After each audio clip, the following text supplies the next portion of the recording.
Quadra.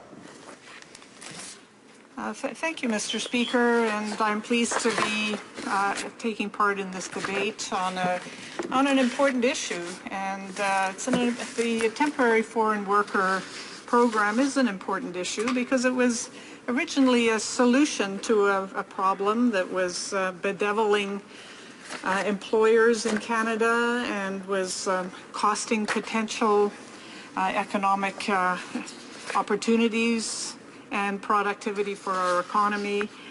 And it's a program that managed well is very important, not just for employers, but also for the entire economy, while providing some benefits to businesses that can otherwise not fill jobs with the skilled people that they need to have their businesses be a success. So it's a program that's important to the business community as well, and especially small businesses and seasonal businesses.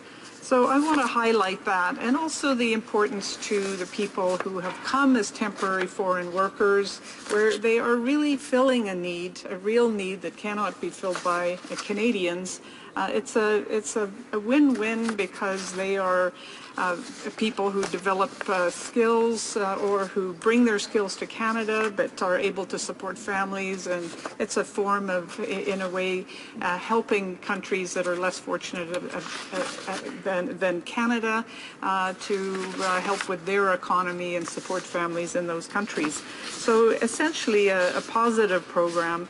Mr. Speaker, I'll just pause for a moment and say I'll be sharing my time with the member from Toronto Centre. So this has an important purpose for Canada and for businesses, but unfortunately it's begun to go off the rails, and that's simply through mismanagement. It's through sheer incompetence. It's not because this program is not needed. It's not because there aren't many businesses that need to partake of it. Yes, there are. It's because it's simply been mismanaged. And so unfortunately, this is a situation that has led to a crisis, and the government is having to make a heavy-handed response that in some cases exacerbates the situation, rather than actually review the program when the original criticisms came out and figure out how to manage it properly. So to work, the temporary foreign worker program has to be targeted where there really is a need.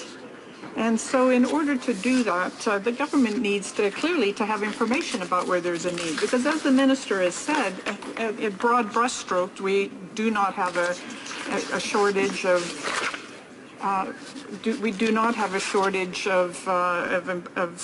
workers to fill jobs, but in specific areas we do, and specific talents in specific pockets of the country there are shortages, and that's what the temporary foreign worker is intended to fulfill. But how do we know where there are those shortages? And so that's one of the points of mismanagement. That the government simply does not have that data, has not figured out how it can collect that data, and has not provided that data as a basis under which this temporary foreign worker program can be targeted where there is a need. So the government, as we've heard a number of times today, was using Kijiji to produce facts and figures as to where there are vacancies, which is, it's certainly, I think that most economists would say that that's a pretty woeful substitution for actual facts and figures. And Mr. Speaker, the government's latest labor market report points to a job vacancy rate of 1.5%, dramatically less than the 4% vacancy rate that was mentioned on budget day in February, based on trolling through Kijiji's sites and using that as a basis for analysis. So a very flawed approach, and this, as the Assistant Parliamentary Budget Officer, Mr. Mustafa Askari, has said, that Canada lacks reliable job data, and really Statistics Canada could do this work, but it needs to be made a priority. It needs the resources to do it, and it could improve its research on job vacancies, normally based on surveys of employers rather than website postings that are completely unreliable. So using false data, it's fumbling blindly to really figure out where this program is needed and how to target, and so therefore it really wasn't targeted. And in fact, it has been abused. The numbers of temporary foreign workers have gone up radically since 2005, from 141,000 to 338,000 in 2012. So this program, abused this way, has been costly to employers, to workers, the temporary foreign workers themselves, and to the Canadian unemployed. And the bottom line is the businesses that need these workers pay as well. Just an example of this ballooning, I've gone to the C.D. Howe Institute report, which is also very highly critical of this program for having actually driven up unemployment in British Columbia, my province. So according to the C.G. Howe report, British Columbia's unemployment has been driven up by more than 4% based on the flood of temporary foreign workers taking jobs that Canadians might otherwise have taken or would otherwise have taken. So here's the example in the C.D. Howe Institute.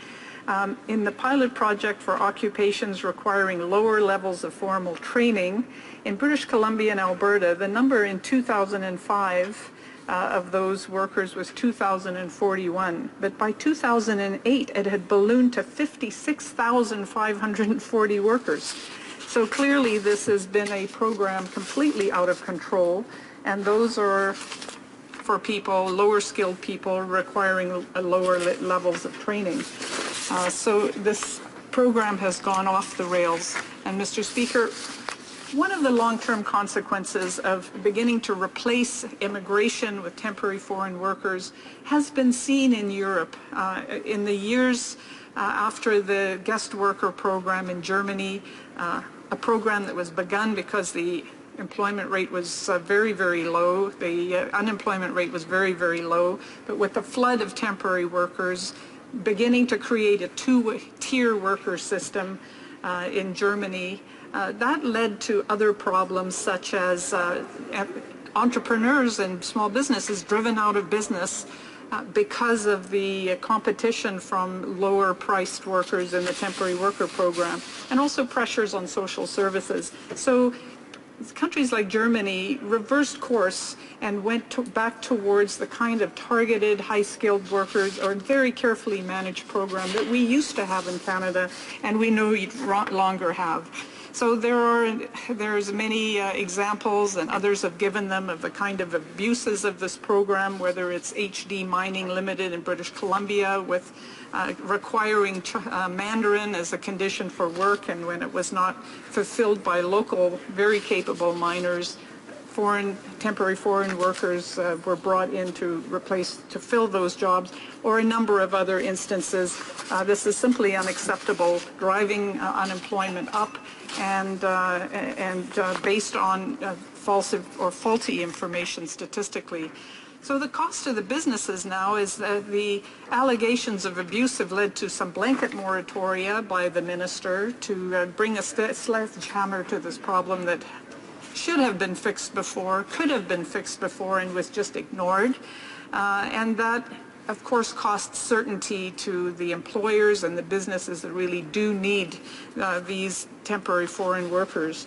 And that's not to speak of the impact on the foreign workers themselves of this moratorium right now, where people who are already in Canada, who are in these jobs and are trying to renew their permits, or suddenly there's a great deal of uncertainty, and they essentially are being creating some chaos in the industry. So all of this was really unnecessary, Mr. Speaker. Had the government listened to the Liberals a year ago when we called for a review of this program, And the government has known about the program because its own reports in HRDC have pointed it out. So now it is really time to no longer procrastinate, support the Liberal Party motion, bring in the Auditor General to review the program and make the other improvements and fixes, restore it to the program it used to be and can once be again. Thank you.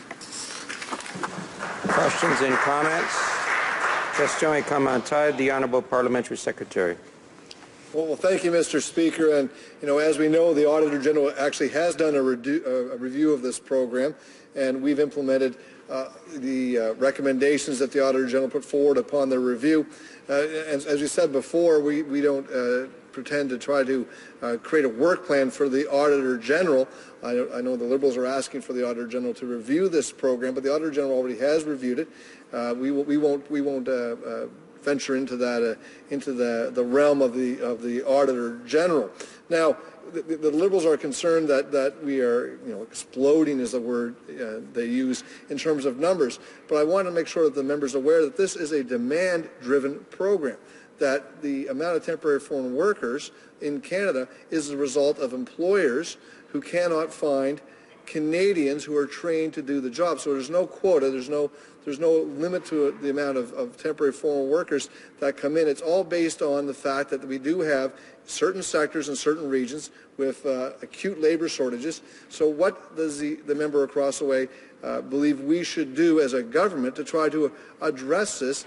We need to make sure that all Canadians have first crack at the job. We agree with that. We also have to make sure that the temporary foreign workers who are in the country are not abused. But what would the member across the way have us do concerning numbers to do with this program? The Honourable Member for Vancouver Quadra. Well, thank you, and I appreciate that question by the member opposite because the answers are right in the motion, and appreciate his openness to these ideas. The Liberals are calling for a disclosure of labour market opinion applications and approvals for the TFW program, which are not currently disclosed, a tightening of the labour market opinion approval process to ensure that only businesses with legitimate needs are able to access the program, because we've seen how the program has been abused in the enthusiasm to open it up that this government has had, and implementation of stronger rules requiring that employers applying for the program demonstrate unequivocally that they've exhausted all other avenues to fill the job vacancies.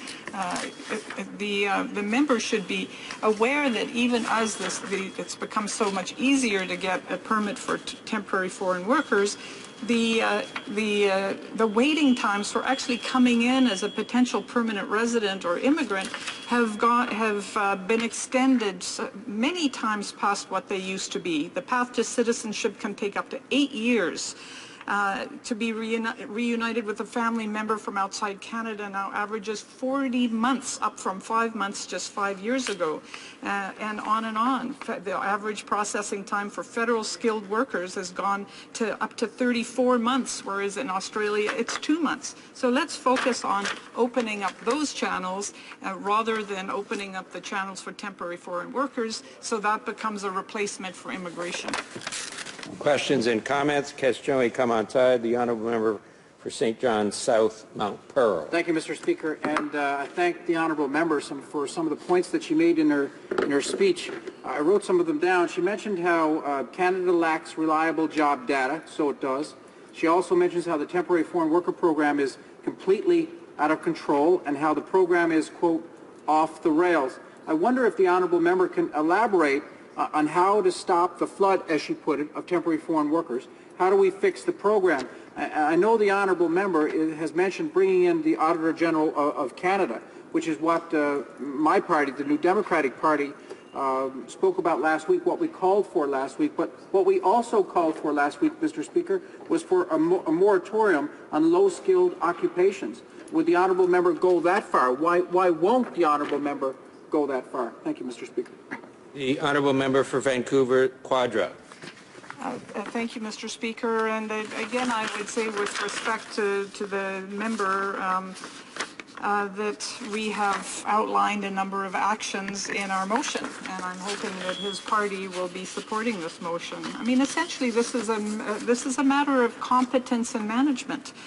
This is an important program. There needs to be a review of the problems inherent in the program. We have laid out in our motion some very specific fixes. There has already been a blanket moratorium on some of the low-skilled worker categories, but I think blanket moratoriums is not the ultimate solution for this. It's taking seriously that we do not want temporary foreign workers to replace permanent residents and citizens and the pathway to citizenship in our country. It was tried in Europe 20 years ago. It created a generation of problems. We cannot go down the road again, and we can learn from European countries that fixed that problem and return to an appropriate level of temporary foreign workers for their true needs. Order. À l'ordre, conformément à l'article 38 du règlement, je dois faire... It is my duty pursuant to Standing Order 38 to inform the House that the questions to be raised tonight at the time of adjournment are as follows. The Honourable Member for Quebec, Consumer Protection. Number 2, the Honourable Member for Argenteuil-Papineau-Mirabel, Infrastructure. Quadra National Defense. Resuming debate, reprise de débat, the Honourable Member for